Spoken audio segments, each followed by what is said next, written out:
안녕하세요. 척추 전문가 척척박수입니다. 오늘은 병원에서 수많은 환자를 보며 느낀 가장 솔직한 이야기를 전해드리려 합니다. 조금만 일찍 아셨더라면 수술을 피할 수 있었을 분들이 정말 많거든요. 허리 통증이나 다리 저림을 단순히 나이 탓이라며 넘기다가 걷기 힘든 상태가 되어서야 오시는 분들을 보면 정말 가슴이 아픕니다. 오늘 영상 끝까지 보시면 여러분의 척추를 지키는 확실한 방법을 알게 되실 겁니다. 1부, 왜 나이 들수록 척추가 무너질까요? 척추는 33개의 뼈가 쌓인 구조입니다. 그 사이엔 디스크라는 쿠션이 있고 주변을 근육과 인대가 잡아주고 있죠. 노화는 이 세 가지를 동시에 약화시킵니다.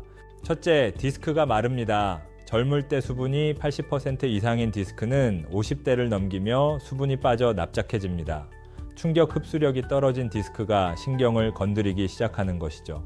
둘째, 근육이 줄어듭니다. 허리의 버팀목인 근육, 특히 60대가 되면 젊을 때보다 근육량이 30% 이상 줄어드는 경우가 많습니다. 지지력이 약해지니 척추가 앞으로 쏠리고 굽게 됩니다. 셋째, 인대가 두꺼워집니다. 인대는 낡으면 두꺼워지면서 신경이 지나는 통로인 척추관을 좁힙니다. 조금만 걸어도 다리가 터질 듯 아픈 척추관 협착증의 주원인이 바로 이것입니다. 요약하자면 디스크는 마르고 근육은 줄고 인대는 두꺼워집니다. 이 세 가지가 동시에 일어나는 것이 바로 척추 노화입니다. 그렇다면 우리가 절대 놓치지 말아야 할 신호는 무엇일까요? 2부, 이런 증상 절대 그냥 넘기지 마세요. 지금부터 말씀드리는 증상 중 하나라도 있다면 즉시 전문의의 진료를 받아보셔야 합니다. 척추가 보내는 간절한 구조 신호입니다. 첫째, 걷다가 다리가 터질 것 같아서 자꾸 쉬었다 가야 합니까? 이건 척추관 협착증의 강력한 신호입니다. 신경 통로가 심하게 좁아졌다는 증거이니 정밀 검사가 필요합니다. 둘째, 한쪽 다리가 정이 맞은 것처럼 찌릿하고 당기나요? 이건 디스크가 신경을 직접 누르고 있다는 뜻입니다. 방치하면 신경 손상이 올 수 있으니 빠른 진단이 필수입니다. 셋째, 발에 힘이 없거나 발목이 위로 잘 안 올라간다면 이는 단순한 통증이 아니라 이미 신경 마비가 진행되고 있다는 아주 위험한 상태입니다. 수술적 처치가 필요할 수도 있습니다. 넷째, 소변이나 대변을 조절하기 어려워졌다면 즉시 응급실로 가십시오. 마미총 증후군이라는 긴급 상황일 수 있습니다. 이 경우 타이밍이 여러분의 평생 보행 능력을 결정합니다. 응급은 아니지만 꼭 체크해야 할 신호도 있습니다. 아침에 일어날 때 허리가 뻣뻣하고 30분 정도는 지나야 움직임이 수월해진다면 척추의 퇴행이 이미 시작된 것입니다. 오래 앉아있을 때 허리가 끊어질 듯 아프거나 키가 예전보다 줄고 허리가 자꾸 앞으로 굽는 느낌이 드는 것도 진료가 필요한 신호입니다. 이제 척추를 지키는 3가지 핵심 실천법을 알아봅시다. 3부, 수술 없이 척추를 지키는 3가지 핵심입니다. 첫 번째는 코어 근육을 살리는 것입니다.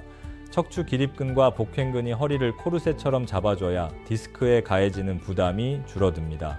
가장 추천하는 운동은 맥켄지 신전 운동입니다. 이 운동은 뒤로 밀려나 신경을 누르던 디스크 수액을 다시 앞쪽으로 밀어 넣어주는 아주 과학적인 원리를 가지고 있습니다. 바닥에 편히 엎드려 전신을 이완한 후 팔꿈치로 바닥을 밀며 상체를 살짝 들어 올리세요. 허리 힘이 아닌 팔 힘으로 드는 게 핵심입니다. 10초씩 하루 10번만 반복해보세요. 복식 호흡 버티기도 훌륭합니다. 누운 상태에서 배꼽을 바닥 쪽으로 강하게 끌어당기며 10초간 버텨보세요. 이 짧은 시간이 잠든 코어 근육을 깨워 허리 보호대를 만들어줍니다. 난 운동 중 통증이 심해지거나 다리 저림이 나타나면 즉시 중단하십시오. 억지로 참는 운동은 오히려 척추를 더 망가뜨리는 독이 될 수 있습니다. 항상 내 몸의 반응을 살펴야 합니다. 두 번째 핵심은 자세입니다. 잘못된 자세로 보내는 하루는 1시간의 운동 효과를 무색하게 만듭니다. 특히 우리가 무심코 취하는 몇몇 자세들은 척추 수명을 급격히 깎아먹습니다. 쪼그려 앉기, 양반다리, 그리고 소파에 비스듬히 누워 TV 보기는 척추 디스크 압력을 3배 이상 높이는 최악의 자세입니다. 이 3가지만 피해도 허리 통증의 절반은 예방할 수 있습니다. 대신 의자에 앉을 때는 허리와 등바디 사이에 작은 쿠션을 하나 꼭 받치세요. 척추의 자연스러운 C자 곡선을 유지해주는 이 작은 습관이 여러분의 척추 노화를 확실히 늦춰줄 것입니다. 세 번째는 골다공증 검사입니다. 수술 중 뼈가 두부처럼 물러 나사가 안 박히는 경우를 보면 정말 안타깝습니다. 증상 없이 뼈를 약하게 만드는 골다공증은 정기적인 검사만이 답입니다. 65세 이상 여성과 70세 이상 남성분들은 정기적으로 골밀도 검사를 받으세요. 칼슘과 비타민 D 섭취도 중요하지만 혈액 검사 후 전문가와 상의하여 보충 여부를 결정하는 것이 좋습니다. 4부, 수술은 정말 마지막 수단인가요? 많은 분이 두려워하시는 부분이죠. 제 대답은 대부분 그렇습니다. 하지만 골든타임을 놓쳐서도 안 됩니다. 입니다. 수술의 기준을 명확히 알려드릴게요. 디스크 환자의 80% 이상은 6주에서 3개월간의 보존적 치료로 자연 치유됩니다. 통증이 심해도 신경마비가 없다면 자세 교정과 약물, 물리치료가 수술보다 우선되어야 합니다.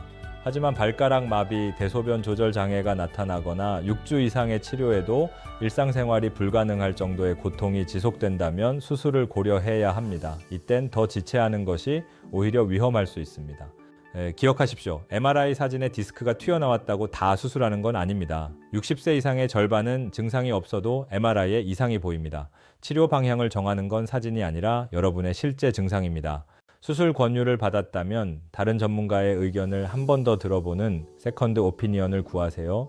이는 환자의 정당한 권리이며 올바른 판단을 위해 모든 좋은 의사가 권장하는 과정입니다. 오늘 내용을 정리합니다.